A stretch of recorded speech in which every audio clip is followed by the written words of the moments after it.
Yeah, and I mean, talking about a spiritual thing, I used to work at the Hammersmith Odeon. There's like I had loads of jobs there, bit of painting, stuff like that. Mm. And I used to practice on the stage. One they call them dark days in the theatre, darling.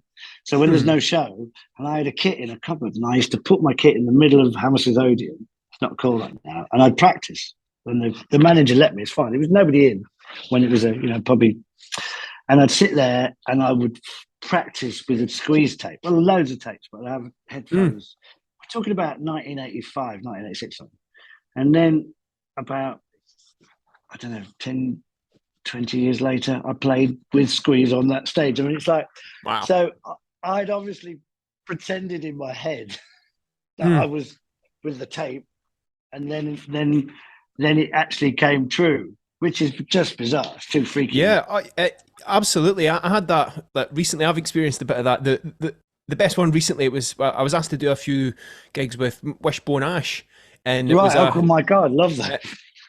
wow, and it was so basically the drummer was having a family and taking a step Yeah. back, and I was so I basically was offered to do the gig, and it was like, okay, we've got this one-off music legends show in Spain. It was the first show that the band had done since the lockdown, and so I was like, okay, I was asked to do it, so I had like a couple of weeks to learn the tunes, and I had this thing that I would visualize, and I still do this. Like if there's something I want to create, I visualize it, how it would feel to have that outcome Yeah. done. And one of the things that I visualized was having done the gig in the venue, and I knew where the venue was, I knew what it looked like inside, and I would imagine like the end of the set, it's all went, great. We've all had a great time, and I visualized, taking a bow with the band at the end of it, and it was like okay, and that was just part of my practice process, just something Yeah. that I did to clarify the direction.